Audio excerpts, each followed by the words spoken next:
At 10, a local woman is backing a bill that would make it harder for teachers to hide past misconduct, including sexual misconduct.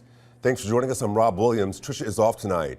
She says she's working to protect students from the trauma she endured at the hands of one of her high school teachers.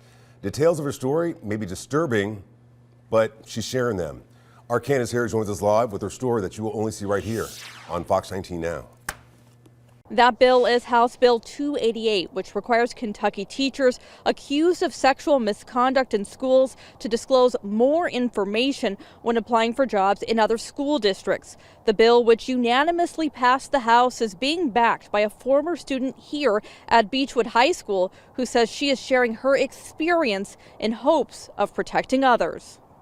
Even though people may not believe survivors, that doesn't mean it didn't happen. Katomi Yokokura is speaking about what she says was grooming and sexual abuse she endured at the hands of one of her high school teachers while attending Beechwood High School in Fort Mitchell. Yokokura says one of her teachers communicated to her through a private chat group on a school communication platform called Remind. We are not releasing the name of the teacher because charges have not been filed. As previously reported by Fox 19, amidst an investigation by Kentucky State Police, the teacher resigned. It eventually evolved into one-on-one chats, bringing students in or bringing me into his office behind the closed doors of his office, where he'd ask you about details of your personal life, your dating life, things to get closer to you. Yokokura tells me the teacher's advances escalated when he began tutoring her. She says that is when he inappropriately touched her.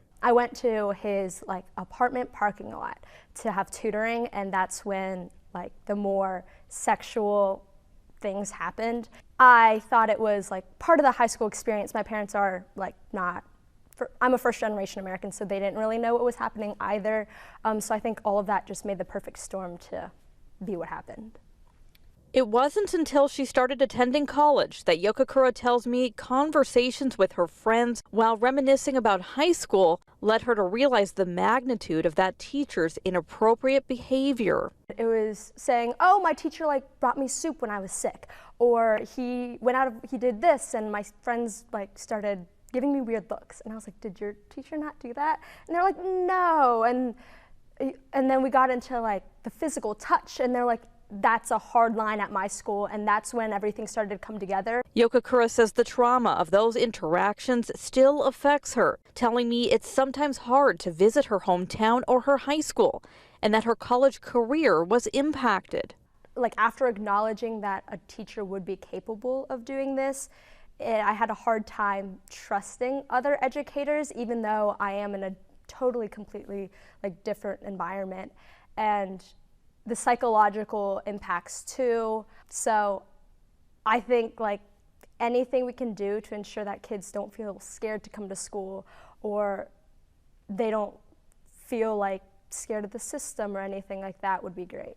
Now, Yokokura is sharing her story in what she says is an attempt to help protect other students. This includes speaking before the Kentucky House Education Committee in favor of House Bill 288, a bill that aims to increase transparency in public school teacher background checks, including barring districts from entering non-disclosure agreements related to misconduct involving a student. I won't lie to you, I was terrified to speak about it publicly and in front of legislators, but I knew that it was something that I had to do because I'm not the only story, and thankfully I'm in a place where I have the support system and feel safe enough to talk about it. And I think it's something that I need to do because other people might not have that ability, and silence is what allows things like this to continue to happen. Now, House Bill 288 would need to be passed by the Senate before it would make its way to the governor's desk. Yokokura tells me that she is especially in favor of a provision in that bill that would require school district employees to receive training every 5 years related to appropriate relationships and communications with students, because she says that she feels some adults didn't see the red flags in her situation until it was too late.